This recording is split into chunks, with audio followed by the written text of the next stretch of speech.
A child of God, yes, I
Magandang gabi po mga kapatid. Welcome po sa ating prayer and worship service. Before po tayo magtungo sa ating pag-uusapan, sa ating sharing po sa gabing ito, let us pray po muna.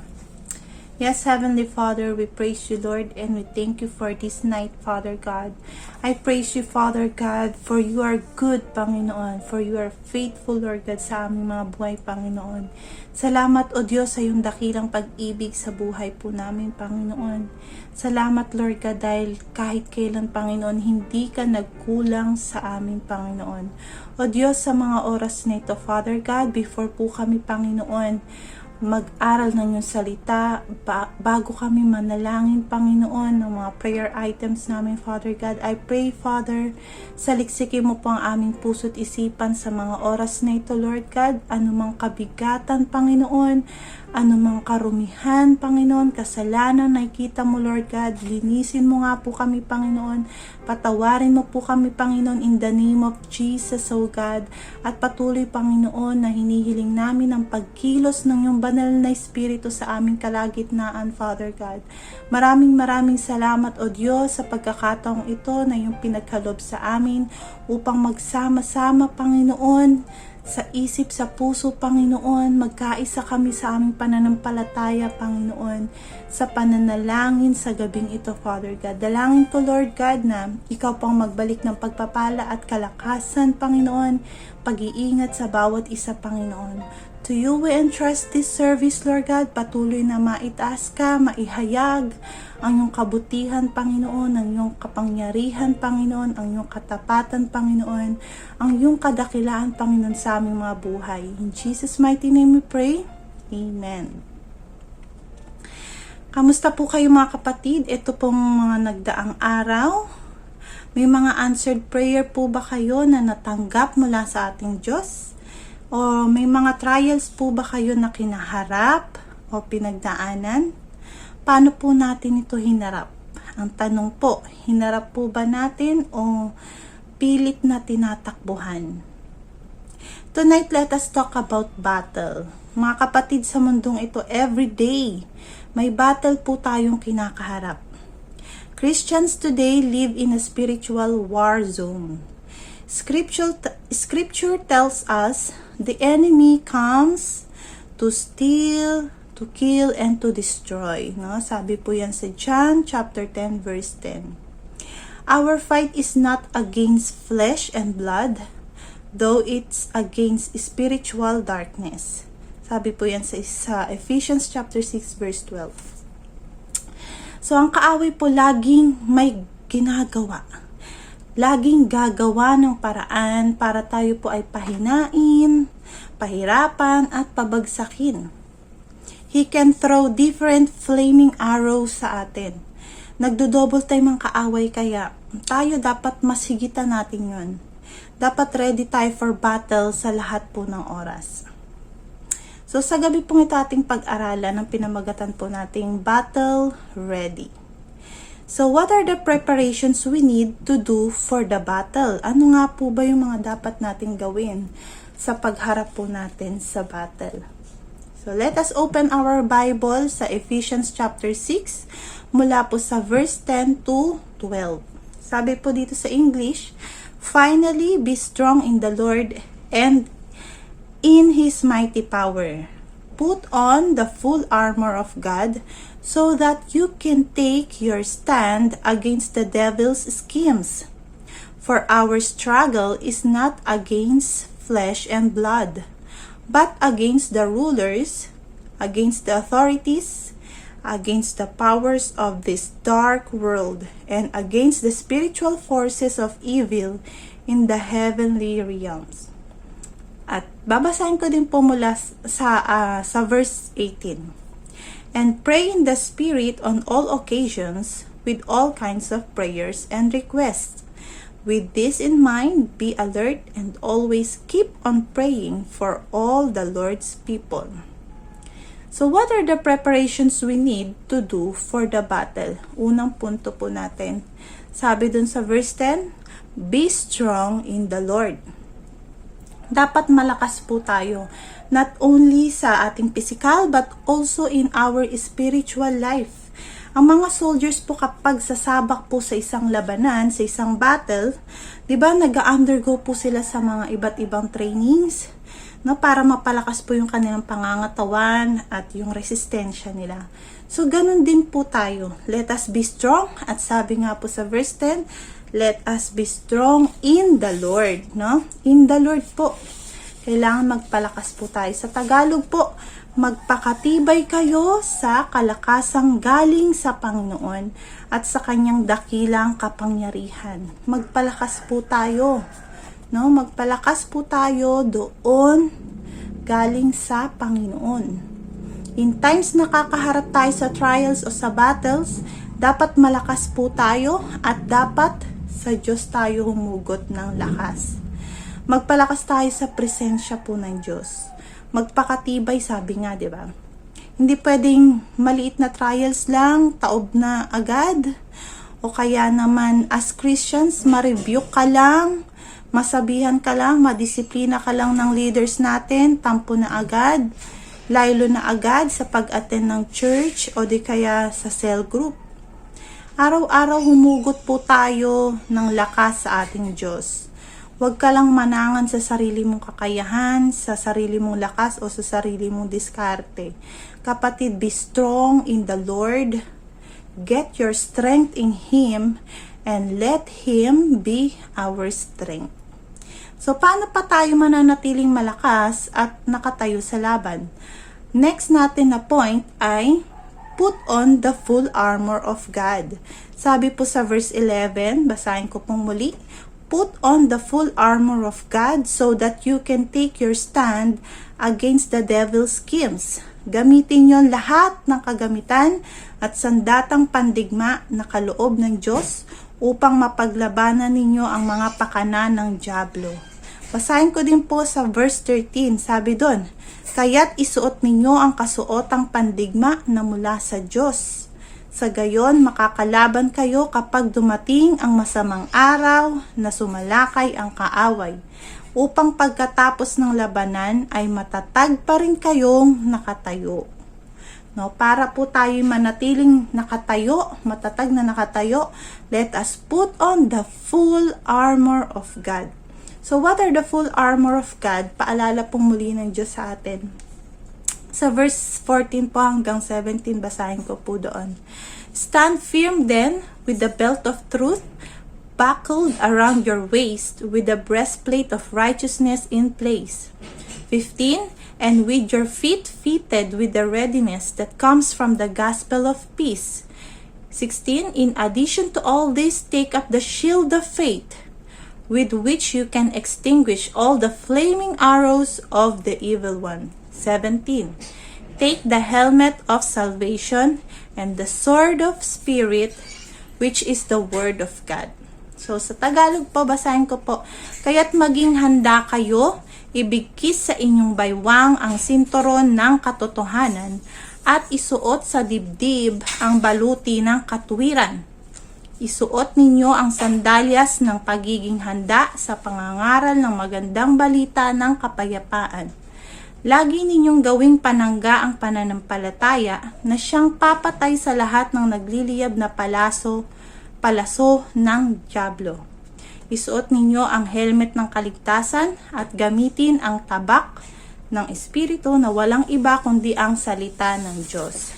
Ang mga soldier po, kapag sasabak sila sa labanan or sa isang battle, may mga suot-suot yan na para po sa kanilang protection.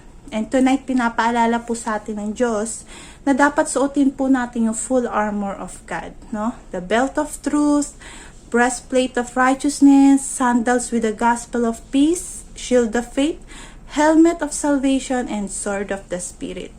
This armor of God will protect us against flaming arrows of the enemies. Wala tayong ibang magiging mabisang panangga sa mga nagliliyab na palaso ng kaaway o ng dyablo, kundi ang mga ito lamang. Araw-araw dapat po natin itong isuot.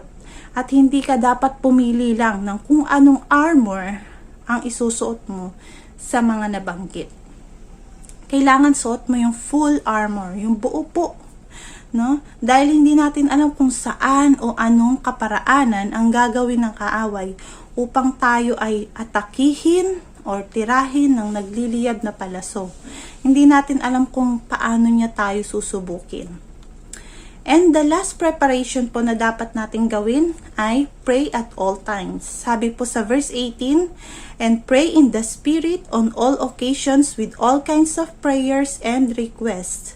With this in mind, be alert and always keep on praying for all the Lord's people. Sa Tagalog, ang lahat ng ito'y gawin ninyo na may panalangin at pagsamo. Manalangin kayo sa lahat ng pagkakataon, sa patnubay ng Espiritu. Lagi kayong maging handa at patuloy na ipanalangin ang lahat ng hinirang ng Diyos. So, mga kapatid, pray in the Spirit at all times. At all times po, mga kapatid. Sa lahat ng oras. Hindi lang kapag nasa mood ka, hindi lang kapag nasa alanganing sitwasyon ka na, saka ka lang makaalala manalangin. Hindi lang kapag prayer and worship service o kaya naman Sunday service. Sabi dito ng Lord, manalangin sa lahat ng oras. Alam mo kapatid, si Satan araw-araw po may ginagawa yung kalokohan at kasamaan. Kasi gusto nga niya araw-araw may mahatak siya at malayo sa Lord. No, 24 oras siya na naka-duty para madami silang maging biktima at mahatak. Tapos ikaw, mananalangin ka lang, depende sa mood mo. Kapag hindi ka na busy o kaya kapag may service lang. Isipin natin ganito, isang soldier, nasa gitna siya ng isang battlefield. At ang ugali niya ay mag-focus lang sa isang area. No, babaril lang siya kapag may nakita siyang kaaway doon sa area na pinag-focusan lang niya. Tinitignan niya lang. So what will happen to him kapag ang mga kaaway ay nagkalat sa paligid at nagsabay-sabay na puntiryahin siya at paulanin ng bala? Tapos siya sa isang area lang siya nakafocus. What do you think will happen to him? Kawawa, di ba? Malamang mamamatay talaga siya sa labanan na yun. Ganon din po tayo sa ating buhay bilang mananampalataya. Kung tamad po tayong manalangin, kung bihira po tayong manalangin, kung by mood lang po tayo manalangin, kapatid, mapapabagsak ka talaga ng kaaway. Mahalaga po ang panalangin sa ating buhay, mga kapatid. Huwag po nating baliwalain ang panalangin. Every day may flaming arrows po na pinapakawalan ng kaaway at hindi pwedeng nagpapahinga tayo sa panalangin o namimili lang tayo kung kailan tayo mananalangin. Mas maganda po na may naka-establish kang prayer times every day. Pray in the Spirit. Pray for protection and leading of God sa ating buhay sa araw-araw. It's not too late, kapatid, na magbalik loob sa Panginoon. It's not too late na magkaroon ng maganda at matibay na prayer life. Simulan mo po sa mga oras nito, mga kapatid. Masarap sa pakiramdam na makausap at maranasan ang presensya ng Diyos sa pananalangin. You will feel at peace at secured kapag may prayer life ka. Sa gabi pong ito, paalala ng Diyos for us to be prepared in the battle. Sabi doon, number 1, be strong in the Lord. Ang Diyos ang maging lakas mo. Number 2, put on the full armor of God. Mga kapatid, full armor of God. Huwag kang mamili kung ano lang ang gusto mo suotin, no? Next, number 3, pray at all times. Manalangin po tayo sa lahat ng oras. Sige po, tayo po manalangin. Let us pray. Hallelujah, Father God, we praise you, Lord, and we thank you, Father God, for your word, for your revelations, Lord God, for your corrections, Lord God, for your rebuke, Panginoon, sa gabing ito sa bawat isa sa amin. Salamat, Lord, sa pagpapaalala, Panginoon, sa amin na dapat kaming maging ready lagi, Panginoon, sa battles, Lord God. Salamat, Lord, sa pagpapaalala mo, Panginoon, na dapat kaming humugot ng lakas. Ikaw ang maging kalakasan namin, Panginoon. Thank you, Father God, for reminding us to put on the full armor of God and to pray at all times, Lord. Salamat po, Panginoon. Dalangin po namin, Lord, sa gabing ito, tulungan mo kami na maisapamuhay po, Panginoon, ang mga paalala mong ito, Lord God, ang mga katuruan mong ito, O Diyos. Hayaan mo, O Diyos, na patuloy din na makita ka, Panginoon, maging matibay po kami sa aming pananampalataya, Panginoon, at patuloy, O Diyos, na samahan mo kami sa laban na ito, Panginoon, sa araw-araw. To you we entrust this night, Father God, in Jesus' name, Amen. Manatili po tayo sa presensya ng pananalangin. Thank you and God bless. Tayo naman po ngayon ay dumako po sa ating pananalangin. Atin pong idulog sa Panginoon. Unang-una po ang ating mga sarili. Ilapit po natin sa Panginoon, ipagkatiwala po natin, isurrender po natin sa Panginoon anumang kabigatan, anumang pagsubok na iyong kinakaharap sa mga oras na ito. Pangalawa po, atin pong ilapit sa Panginoon ang ating mga pamilya. Ang kaligtasan po ng ating pamilya, anumang pong pangangailangan ng ating pamilya, kung meron po kayong personal prayer for your family, idulog po natin, sama-sama po natin idulog ito sa ating Panginoon. And let us also pray for our church, sa ating pong mga pastors, sa ating mga leaders, sa bawat ministry, sa bawat gawain ng Panginoon, ipagkatiwala po natin at maging ang pangangailangan ng ating church, ipagkatiwala po natin sa pananalangin sa ating Diyos. At ang huli naman po, tayo po'y dumako, ipanalangin ang ating bansang Pilipinas, ang kaligtasan ng bansang Pilipinas, ang pag-iingat ng Diyos sa buong bansa po natin. So let us pray po, sabay-sabay po tayong manalangin, saan man po kayo naroon. I believe na kasama po namin kayong manalangin at ang lahat ng mga pagpapagal po natin, lahat ng paglilingkod po natin sa Diyos, sa gawaing ito, I believe po ang Lord ang magbabalik sa atin ng pagpapala at kalakasan. Sige po, let us pray. Sabay-sabay po tayo. Sunod-sunod na po nating ipapanalangin ang mga prayer items po na ito. Sige po, let's pray. Yes, Heavenly Father, we praise you, Lord, and we thank you, Father God, for this night, Panginoon. Pinupuri ka namin at pinapasalamatan, O Diyos, sa iyong kadakilaan, Panginoon, sa iyong dakilang pag-ibig, Panginoon, katapatan, Panginoon, sa buhay po ng bawat isa, Panginoon. Lord, sa mga oras pong ito, Panginoon, before we pray, Father God, I pray, Panginoon, siyasatin mo po, Panginoon, ang aming mga puso't isipan, Lord God, ang aming buhay, Panginoon. Ikaw po, O Diyos, ang nakababatid, Lord, ng sitwasyon ng bawat isa, Panginoon. Anumang pagsubok, Panginoon, anumang kabigatan na meron po ang bawat isa, Lord, I pray in the name of Jesus, O God. Take control, Father God, sa sitwasyon na meron kami, Panginoon. We surrender it all to you, Panginoon. Hayaan mo po, Panginoon, na maging karapat dapat po kami sa iyong harapan, O Diyos. Anumang bahid, O Diyos, ng kasalanan, karumihan, Panginoon, na nakikita mo po sa aming mga buhay, Lord. Sa mga oras na ito, Panginoon, pakalinisin mo po kami, Panginoon. Patawarin mo po kami, Panginoon, in the name of Jesus, O God. Hayaan mo, O Diyos, na maging karapat dapat po kami sa paglapit sa iyo, O Diyos, sa mga oras na ito, Panginoon.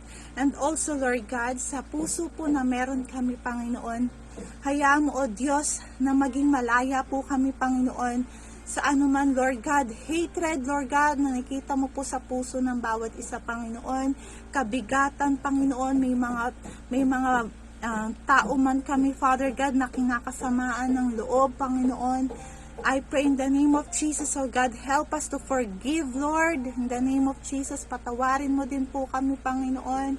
At hayaan mo, O Diyos, na magkaroon kami ng pusong dalisay, Panginoon. Hayaan mo, Panginoon, na magkaroon kami ng humble heart, Panginoon. Submissive heart, Lord God, in the name of Jesus, oh God. Palayain mo po kami, Panginoon, sa anumang sakit o kabigatan sa aming mga puso, Panginoon, in the name of Jesus, O God. Maghari, Panginoon, nawa sa aming mga buhay, O Diyos, ang pag-ibig na nagmumula sa iyo, Panginoon, in the name of Jesus, O God. Lord, maging sa mga oras na ito, Panginoon, hayaan mo din po, Father God, na patuloy, O Diyos, na makita ang liwanag mo po, Panginoon, sa aming mga buhay, Panginoon. Patuloy, O Diyos, na mabigyan ka namin ng glory, Lord God, sa lahat po ng aming ginagawa, Panginoon.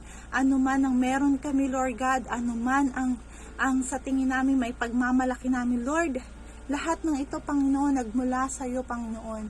Lahat ng meron kami, Panginoon, ay dahil sa iyo lamang, Panginoon. Kaya, O Diyos, sa mga oras na ito, patuloy, Panginoon, na kami nagtitiwala sa iyo, Panginoon. Patuloy na sinosurrender namin sa iyo ang aming mga buhay, Panginoon. Patuloy, O Diyos, na dinideklara namin, Lord God, ang kabutihan mo, ang katapatan mo, Panginoon, sa aming mga buhay. O Diyos, sa mga oras naman pong ito, Father God, we pray, Father, for our family, Panginoon. Sa mga oras na ito, Panginoon, bawat pamilya nire-represent namin, Father God, we speak blessing, Lord, in the name of Jesus, O God. We ask, Father God, for the household salvation, Panginoon, sa bawat miyembro ng pamilya na meron kami, Father God. I pray in the name of Jesus, O God, ang kaligtasang nagmumula sa iyo, Panginoon, ay maranasan ng aming pamilya in the name of Jesus, O God. Wala ni isang miyembro ng aming pamilya ang maiiwan, Panginoon, at hindi makakatanggap ng kaligtasan. Bagkus, Lord God, me and my household, Father God, we declare we will serve you, Lord, Panginoon. At anumang pangangailangan po namin, Panginoon, ng bawat pamilya, Lord, anumang problema, anumang pagsubok na meron kami sa mga oras na ito, Panginoon, we surrender it all to you, Panginoon. Sa iyo po namin ito pinagkakatiwala, Panginoon, dahil alam namin, Panginoon, na tatanging ikaw lamang ang solusyon sa lahat ng bagay, Panginoon. Hindi kami matatakot, Panginoon, hindi kami mag-worry, Father God, because we have you, Panginoon. Alam namin na hindi mo kami pababayaan, hindi mo kami iiwan, Father God. We also declare peace, Father God, sa buhay po ng bawat pamilya, Panginoon, sa bawat miyembro ng aming pamilya, Panginoon. Magkaroon, O Diyos, ng maayos na samahan ang bawat isa, Panginoon. Magkaroon ng maayos na relasyon, Panginoon. Magkaroon, Panginoon, ng pag-uunawaan, pagkakaisa, Panginoon, pag-ibig sa bawat isa, Panginoon, in the name of Jesus, O God. Kung meron man, Panginoon, hidwaan, Panginoon, hindi pagkakaunawaan, Lord, I pray in the name of Jesus, O God. Patawarin mo po ang bawat isa, Panginoon. Bigyan mo po kami ng puso mapagpatawad, Panginoon.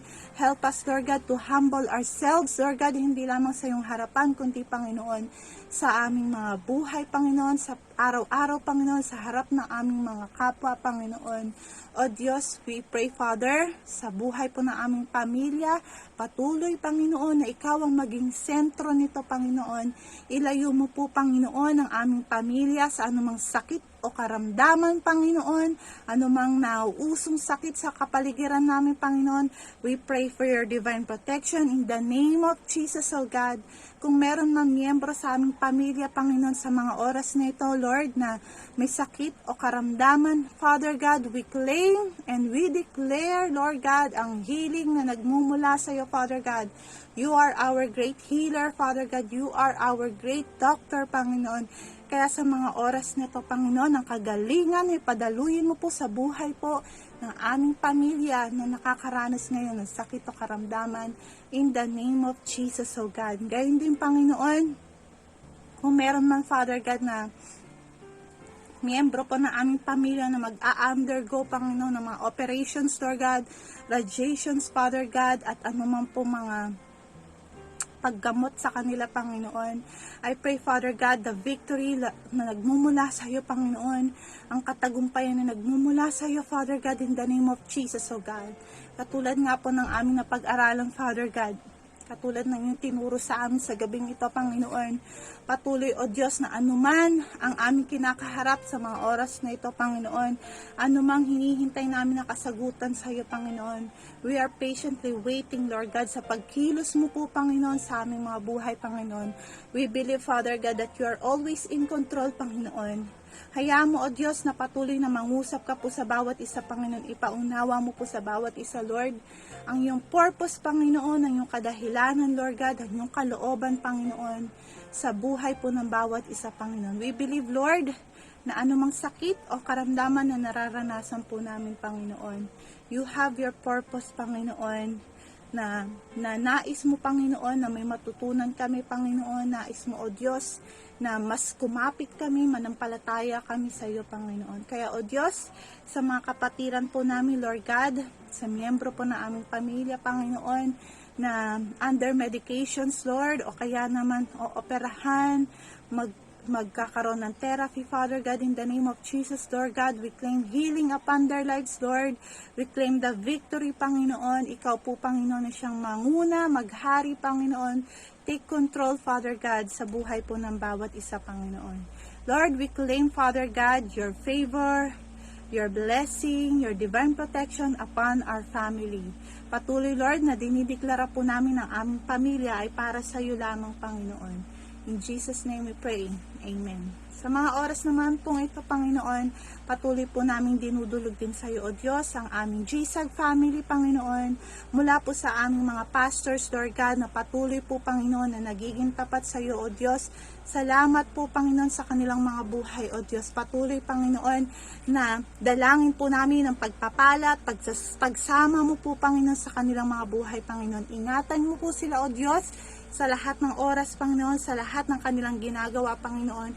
Patuloy, O Lord, na makita, Panginoon, ang liwanag mo po, Panginoon, ang kapangyarihan mo po, Panginoon, upon their lives, Lord God. Lord, we also pray, Father, na ingatan mo sila ang kanilang kalusugan, Panginoon. Let your divine protection be upon them, Father God, sa mga pangangailangan po nila sa araw-araw, Panginoon. I pray for your provision, Lord God, in the name of Jesus, O God. Patuloy, Panginoon, na sa buhay po nila, O Diyos, makita, Panginoon, na ikaw ang Diyos na hindi nagkukulang, Panginoon, mula noon hanggang ngayon, Panginoon. Ano man sitwasyon po, Panginoon, ng kanilang buhay, Panginoon, I pray, Father God, na samahan mo sila, patatagin mo sila, Panginoon, in the name of Jesus, O God. Patuloy, Panginoon, sa iyo po namin sila pinagkakatiwala, Panginoon. Patuloy na ibuhos mo ang pabor at pagpapala mo po sa kanilang mga buhay. Gayon din po, Panginoon, sa iyong mga leaders, Lord God, sa church na ito, Panginoon. Salamat po sa kanilang mga buhay, Panginoon, na patuloy, Lord God, na pinagkakatiwala nila sa iyo, Panginoon. Patuloy, O Diyos, na nananatiling tapat, Lord God, sa paglilingkod sa iyo. Panginoon, I pray in the name of Jesus, maging sa bawat ministry, Lord God, na pinagkatiwala mo po sa kanila, Panginoon, upang pangunahan at panghawakan, Lord God. I pray, Father, in the name of Jesus, patuloy na ikaw ang mabigyan ng kaluguran, ikaw ang maitaas, Panginoon, sa lahat ng aming ginagawa, Panginoon. Patuloy, Lord God, na makita ang liwanag mo po, Panginoon, ang katapatan mo, ang kabutihan mo po, Panginoon, sa buhay po ng bawat leaders, Lord God, maging sa bawat ministry po, Panginoon, na iyong pinagkatiwala sa kanila, Panginoon. Lord, sa bawat services po na meron ang aming church, Father God, I pray, Father God, na patuloy mo itong gamitin bilang channel of blessing, Lord God, sa lahat ng tao, Panginoon, na maaabot nito online, Panginoon, in the name of Jesus, O God. Salamat po, Panginoon, patuloy, O Diyos, na ikaw po ang magbalik ng pagpapala, Panginoon, pag-iingat, pabor, Panginoon, katagumpayan, Panginoon, kagalingan, Panginoon, sa lahat, Panginoon, ng aming mga nakakasama sa mga online services namin, Panginoon, in the name of Jesus, O God. We declare, Father God, more blessing sa buhay po nila, Panginoon, at mas malalim na relasyon sa iyo, Panginoon. In Jesus' name, O God. Gayon din, Panginoon, sa pangangailangan po ng aming church, Father God, patuloy po namin itong pinagkakatiwala sa iyo, Panginoon. O Diyos, sa iyong mga anak, Panginoon, I pray, ibigay mo po, Panginoon, ibuhos mo po, Panginoon, ang pagpapala mo, Panginoon, sa buhay po ng bawat isa sa mga trabaho or business, Panginoon, na meron kami, Father God, at patuloy mo pong ilagay sa aming puso, Panginoon, ang pagtatapat sa aming pagbabalik ng ikapu, Panginoon. Lord God, I pray na ikaw ang magbalik ng pagpapala, siksik, liglig at umaapaw, Panginoon, sa iyong mga tapat na anak, Panginoon. Lord, maraming salamat maging sa pag-iingat mo po, Panginoon, sa aming bansang Pilipinas, Father God. Patuloy, Lord, na dinideklara po namin, O Diyos, sa mga oras na ito, Panginoon, ang kaligtasan ng bansang Pilipinas, Father God. And this pandemic, Father God, I pray in the name of Jesus, O God. Patuloy, Panginoon, sa iyo po namin inilalapit, Panginoon, ang sitwasyon, hindi lamang ng bansang Pilipinas, kundi ng buong mundo, Panginoon. Ang pandemic na ito, Panginoon, ay wakasan mo sa pangalan ni Jesus, O God. Hayaan mo po, Panginoon, na makita ang iyong glory, ang iyong kabutihan, ang iyong kapangyarihan, Lord God, sa sitwasyon na kinakaharap ng buong mundo, Panginoon. Lord, we also pray for your divine protection sa bansang Pilipinas, Panginoon. Ang pangunguna mo po, Panginoon, sa mga leaders ng bansang ito mula sa aming presidente, Panginoon, hanggang sa pinakamababang pwesto, Panginoon, ng mga namumuno sa bawat barangay, Panginoon. Lord, I pray in the name of Jesus, O God, maghari ka sa buhay ng bawat leaders na ito, Panginoon. Hayaan mo, O Diyos, na sila po, Panginoon, ay makapaglingkod sa bayan ng may katapatan, Panginoon. We pray in the name of Jesus, O God, wasakin mo po, Panginoon, ang espiritu, Panginoon, ng korupsyon sa bansang ito. In the name of Jesus, O God, we speak peace and blessing and prosperity, Father God, sa bansang Pilipinas, in the name of Jesus, O God. Hayaan mo po, Panginoon, na patuloy, Panginoon, sa bansang Pilipinas, Father God, ang bawat anak mo po, Panginoon, magkaisa, Panginoon, sa pagwiwin ng souls, Father God. Hayaan mo, Lord God, na bawat churches mo po, Panginoon, sa lahat ng sulok ng bansang ito, Panginoon, ay magkaisa, hindi lamang sa pananalangin, kundi, Panginoon, sa gawa, Panginoon, to spread your word, Father God, to share your salvation, Panginoon. Patuloy po namin dinideklara, Panginoon, ang bansang Pilipinas ay para sa iyo. Ang bansang Pilipinas, Panginoon, ay maglilingkod sa iyo, kikilalanin ka na ikaw lamang ang nag-iisa at makapangyarihang Diyos. Maraming salamat, Lord God. Bless the Philippines, Lord, in Jesus' mighty name. Ang lahat ng prayer items na ito, Panginoon, ay pinagkakatiwala po namin sa iyong mga kamay. Patuloy na kiniklaim namin, Lord God, ang kasagutan sa lahat ng ito ng ayon sa iyong kalooban. Maraming salamat po, Panginoon. We believe in you, Father God. We love you. In Jesus' mighty name we pray. Amen. Maraming salamat po muli sa pag-join sa amin sa gabing ito sa ating prayer and worship service. Magsama-sama po tayo muli sa next Thursday. And patuloy po naming panalangin ang pagsama, pagpapala at pag-iingat ng Diyos sa bawat isa. God bless po. Shalom. Spread God's love. For you alone deserve